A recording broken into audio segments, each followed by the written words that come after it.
pang oras, another 1 hour. So, ilalabas ko na ulit siya. Init.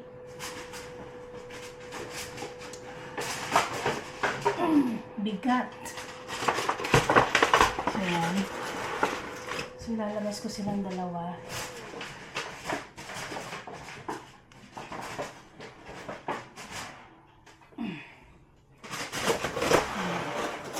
Pero hindi ko papatayin yung oven.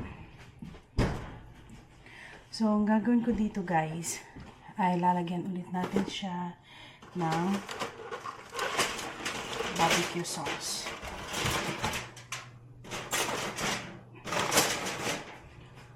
Ayan. Pero, pakita mo natin sa ating Facebook kasi meron tayong challenge. So, ayan.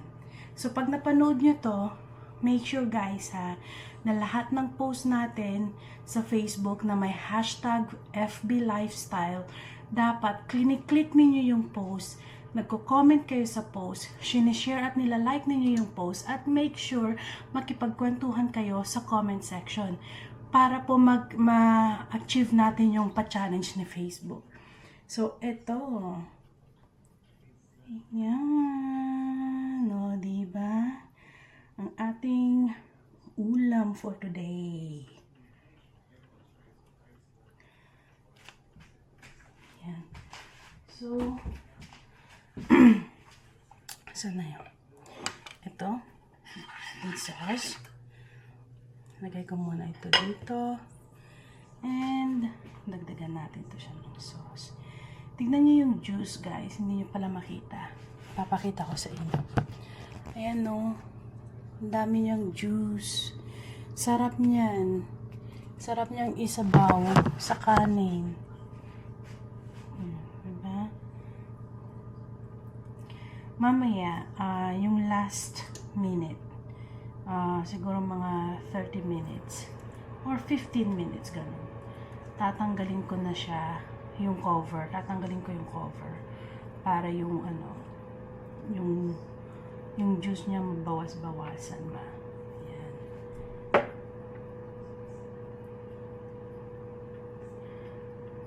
Sarap nito guys. Manuot-nuot.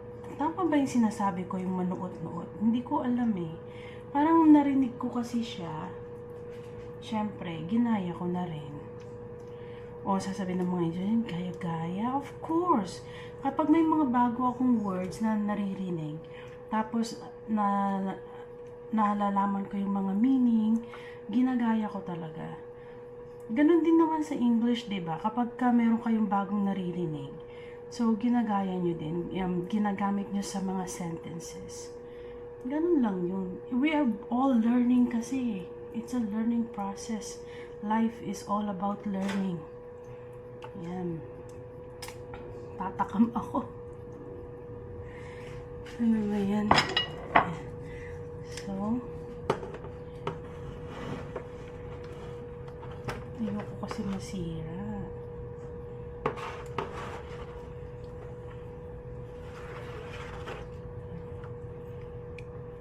Kasi pag napitawan ko siya ng agad-agad, tatalsik.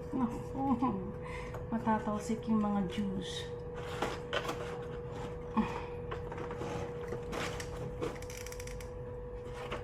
Ang hirap. Ang laki nitong isa.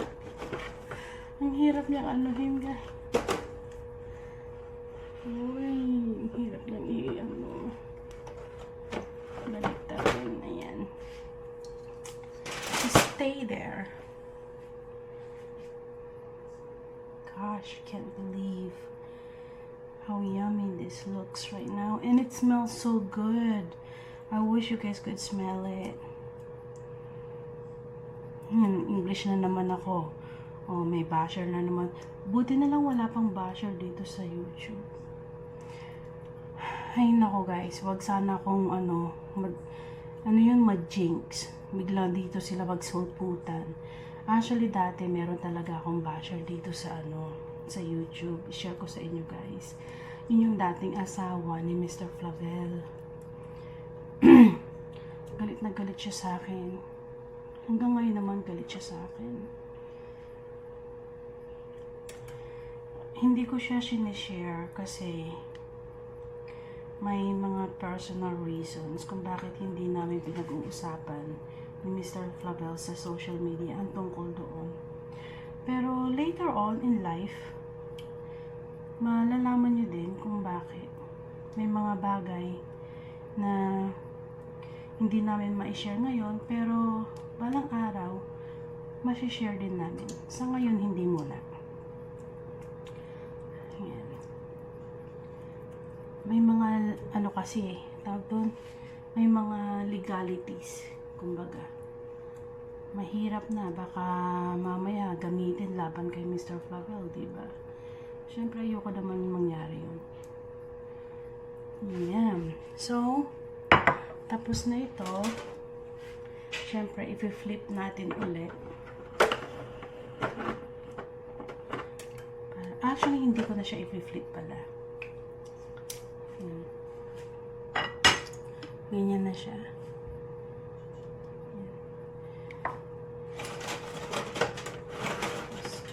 I-cover ulit natin.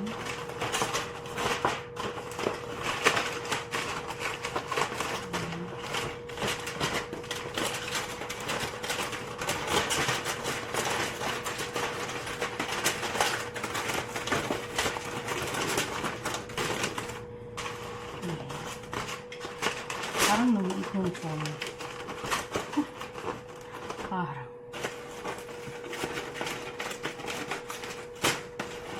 Ayan. Dapat kasi color yun.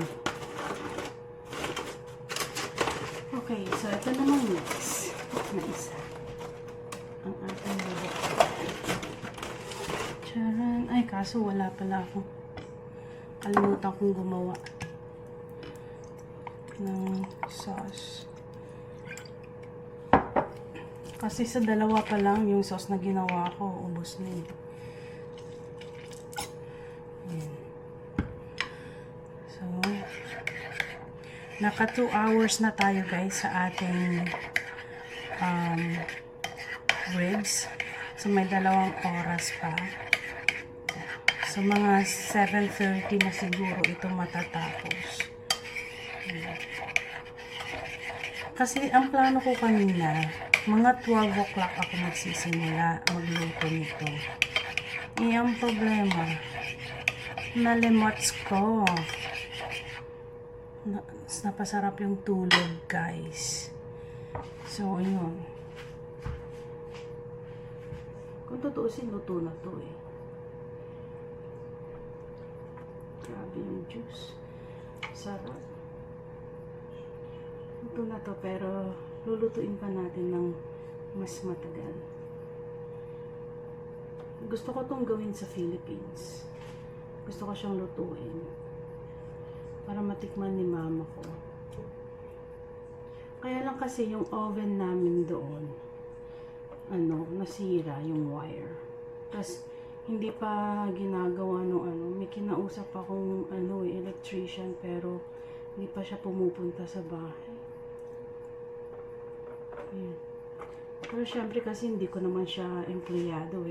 May sariling din yan. May sariling trabaho.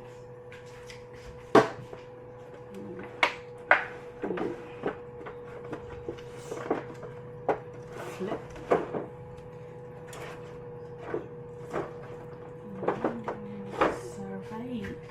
Sarap. Sarap. Amoy na amoy ko na.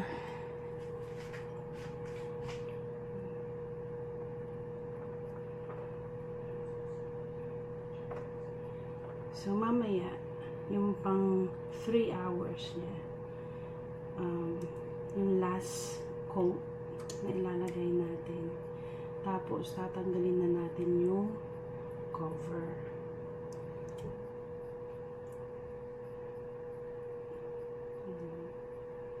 Siguro mga na lang to. Pwede na siya ng mga 3.5. Itanggalin ko yung cover. So, ayan.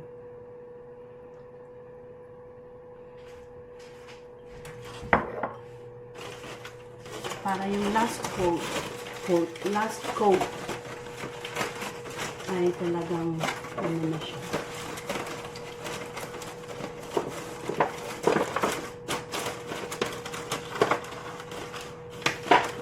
Bibigay ng justice sa kulay. And of course, ibabalik na natin sa oven. Baka maitapon ko pa to.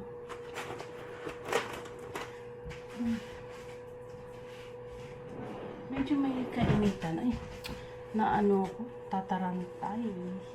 Ayan. Nadala din. Mag-uwi nga din pala ako ng gamit ko.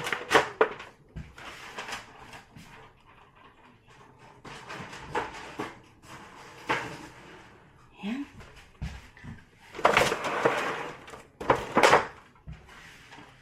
Lagay natin.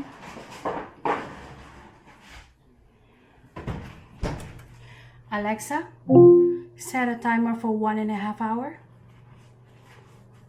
1 hour and 30 minutes, starting now. Ayun. So, ganun guys. So, habang ganun, gagawa na ulit ako ng sauce. Ayan. Para mamaya, dire-diretso na tayo sa pagluluto. Ito na yung final coating na gagawin natin sa niluluto natin. Ayan.